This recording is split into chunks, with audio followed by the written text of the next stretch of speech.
they support really the lifeblood of our global economy. Here in the UK, 95% of our trade arrives by ship. So when things go wrong with that bloodstream, we very rapidly start to feel the effects of that throughout society. I think people need to be thinking about the future of their infrastructure, how that infrastructure is going to perform against a background of changing climate and potentially changing sea levels and changing extreme events. In the long run, some facilities may become unavailable.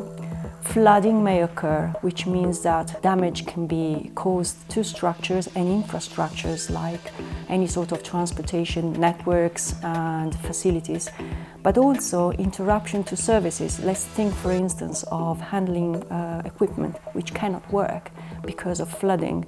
So there will be direct consequences and indirect consequences, and obviously both of them can cause a lot of losses.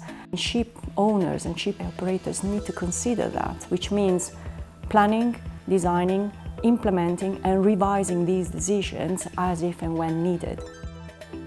One of the things that we look at closely here at HR Wallingford is dredging. Dredging can be a very costly activity in terms of the process of building a new port or from the perspective of operating an existing port.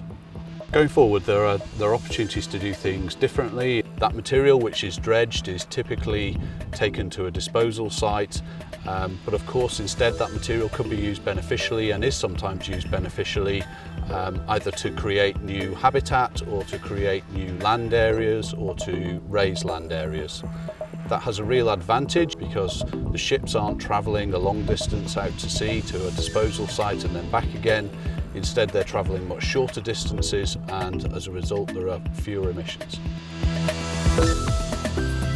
There are profound changes happening to the shipping sector as it seeks to adapt to climate change and reducing its carbon emissions. This has important implications for the port sector because they need to start providing the fuels of the future to allow shipping to continue as a low carbon source of transportation. That might involve providing electrification at the quayside, but also starting to provide the facilities to allow ships to take on board fuels that reduce their carbon emissions. There's a huge amount at stake, but the ports and shipping sector has a vital role to play in addressing the effects of climate change. It feels like a critical moment. It's a really important time, and that's being reflected more and more in terms of the type of work that we're doing and the sorts of things that our clients are considering and working on. We are living an exceptional moment in time. We know what is needed, we have the technical instruments, we have the knowledge, so we can really use this wealth of information to plan our future.